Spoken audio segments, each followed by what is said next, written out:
ठीक है, फिर फ्रेंड्स हम लोग एक नेक्स्ट यूनिट की तरफ पढ़ते हैं कि नेक्स्ट यूनिट में कौन कौन से टॉपिक्स बहुत इम्पॉर्टेंट हैं। तो उसमें आपको कुछ टॉपिक ही हम लोग उसको छोड़ सकते हैं, बिकॉज अभी बहुत ज़्यादा ट्रेंड्स हम लोग चेक नहीं कर पाए इस वाली यूनिट्स में। उसके पीछे रीज़न ये है क्योंकि बहुत पहले अभी लास्ट दो तीन एग्जामिनेशन ही हुए हैं, तो ज़्यादा हम लोगों को पैटर्न नहीं मिल पा रहा है कि what are the most important topic from this particular unit. Even though तो हमने कई सारे टॉपिक्स को कई एक्सक्लूड कर दिया, जिससे क्वेश्चंस आने की संभावना बहुत कम है इस बार।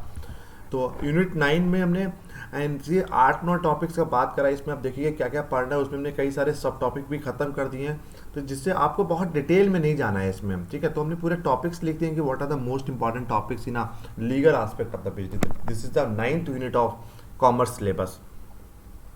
तो इसमें पहले इंडियन कॉन्ट्रैक्ट एक्ट 1872 है, जिसमें आपको एलिमेंट क्या पढ़ना, व्हाट आर द एलिमेंट क्या होते हैं वैलिड कॉन्ट्रैक्ट में। ठीक है, पार्टीज कौन कौन सी होती हैं, उसके क्या क्या एट्रीब्यूट्स क्या है वो पढ़िएगा। Capacities of the parties, because जितनी पार्टीज की कैपेसिटीज क्या उसके बारे में पढ़िएगा। फ्री कंसेंट क्या होता है, डिस्चार्ज आपको कॉन्ट्रैक्ट के बारे में पढ़ना है कि कॉन्ट्रैक्ट डिस्चार्ज कैसे होगा, ब्रीचेस ऑफ कॉन्ट्रैक्ट की क्या क्या लिमिटेशंस होती हैं, क्या क्या कैरेक्टरिस्टिक्स है वो पढ़िएगा। उसके बाद आपको पढ़ना है what are the remedies against the breaches. जो ब्रीचेस होते हैं उसमें रेमेडीज क्या है, and quasi contract. Quasi contract से कई बार 2 बार पिछले 1-2 बार क्वेश्चन आया हुआ है क्वासी कॉन्ट्रैक्ट। तो एक क्वासी कॉन्ट्रैक्ट बहुत इंपॉर्टेंट टॉपिक है, तो क्वासी कॉन्ट्रैक्ट आप पढ़ लीजिएगा। फिर नेक्स्ट हम लोग सेल ऑफ गुड्स एक्ट 1930। ये बहुत इंपॉर्टेंट है कि गुड्स की जहाँ पे बात करेंगे हम लोग, क्योंकि ये रिसेंट के टॉपिक्स हैं, इनमें बहुत सारे अमेंडमेंट्स भी हुए हैं, इसलिए ये सब टॉपिक्स अपने देखना है बहुत अच्छे से। इसमें sale and agreement to sell, what are the basic liabilities and what are the basic requirement for this particular act. फिर डॉक्ट्रिन ऑफ द सेबियट एम्पटर, ये बहुत यूनिक और बहुत बहुत बहुत इंपॉर्टेंट कॉन्सेप्ट ये भी। डॉक्ट्रिन ऑफ द सेबियट एम्पटर क्या होता है। फिर what are the right of the unpaid seller के राइट्स क्या क्या होते हैं, तो आप इसके बाद देख लीजिएगा। इसके लिए आप एनडी कपूर की बुक, सुल्तान चंद की एक बुक आती है एनडी कपूर, अब आपको हम रिफ़र कर रहे हैं, तो आप मार्केट से ले सकते हैं, उसमें ये सब टॉपिक्स आपको मिल जाएंगे। या उसके अलावा गूगल करके भी आप आराम से, बस ये देखना है एक बार गूगल से आप पढ़िएगा तो देखिए कंटेंट क्या है, व्हाट आर द सोर्सेज क्या है। ऐसे कुछ भी इंफॉर्मेशन कहीं की पीपीटी उठा के मत पढ़िएगा, सोर्सेज ज़रूर देख लीजिएगा, उसके बाद ही पढ़िएगा ये कि what are the right of the unpaid seller के राइट्स क्या हो गया और बायर्स के राइट क्या है। ठीक है, थर्ड यूनिट्स में हम लोग नेगोशिएबल इंस्ट्रूमेंट्स की बात करेंगे, और कौन कौन से नेगोशिएबल इंस्ट्रूमेंट्स होते हैं वो आपको पूरा देखना है कि बिल्स ऑफ एक्सचेंज हो गया, ठीक है आपका, और ये ड्राफ्ट हो गया, तो ये चेक हो गया। तो अब जितने भी नेगोशिएबल इंस्ट्रूमेंट्स होते हैं 1881 में ये एक्ट बना था, तो इसके बाद कई सारे अमेंडमेंट्स भी हुए हैं इसमें, तो इसमें आप जितने भी टाइप्स हैं उनके बारे में पढ़ लीजिएगा, बेसिक्स क्या होता है, उसकी फीचर्स क्या है।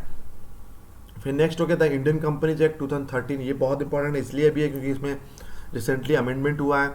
तो नेचर क्या है इसका, कंपनीज कितने टाइप्स की होती हैं, कंपनी के प्रकार क्या होते हैं, कंपनी फॉर्मेशन कैसे करते हैं, उसमें कौन कौन से टाइप से कंपनी फॉर्मेशन होती है इंडिया में, और मैनेजमेंट उसमें क्या इन्वॉल्वमेंट होता है।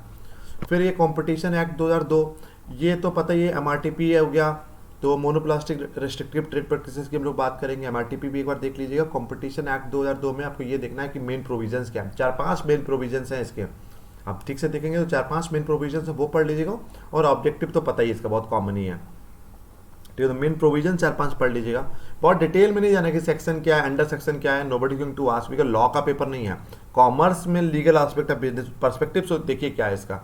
तो आपको बहुत डिटेल में, बहुत टेक्निकल टर्मिनोलॉजीज में नहीं जाना, आपको केवल थियोरेटिकल जो टॉपिक्स हैं, you just need to pick those topics.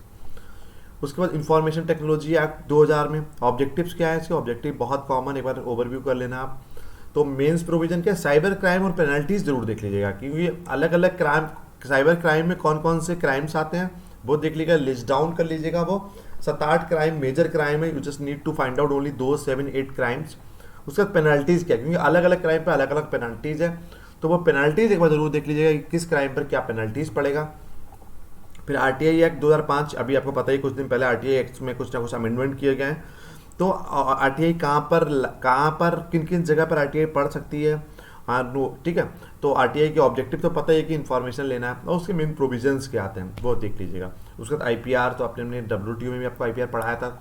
यहाँ पर आईपीआर में देखिएगा पेटेंट क्या है, ट्रेडमार्क क्या है, कॉपीराइट्स क्या है, ट्रेड सीक्रेट्स क्या है, इनके बेसिक नॉर्म्स और बेसिक इनकी जो एक बेसिक एलिजिबिलिटीज़ होती है, पेटेंट क्यों कराते हैं, कब कराते हैं, उसकी फ़ीस कितना है, कहाँ पर पेटेंट कराते हैं, ट्रेडमार्क कहाँ कराते हैं, कॉपीराइट कहाँ कराते हैं, तो इनके बारे में एक बार इन्फॉर्मेशन ले लीजिएगा।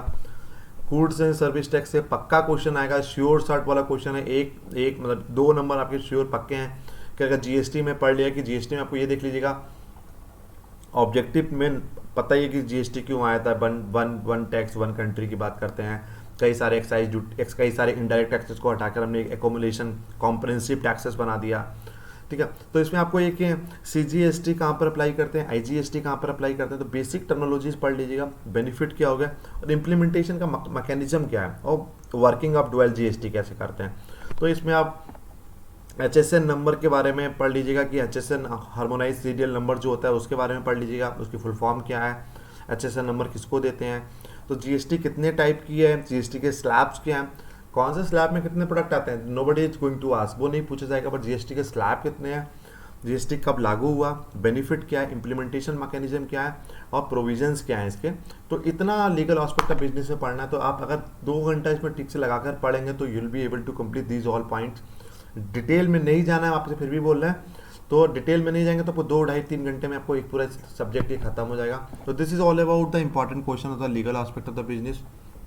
इससे भी रिलेटेड आपको कोई भी डाउट, कोई भी वीडियो इसके हमने अभी नहीं डाली है, इसके वीडियोस भी अपलोड करेंगे हम फेसबुक पे और यूट्यूब पे, तो अभी नहीं डाले बट बहुत जल्दी हम इसकी भी वीडियोस यूट्यूब पर डालेंगे, तो आप उसको देखकर एक थोड़ा सा आप रेफरेंस ले सकते हैं।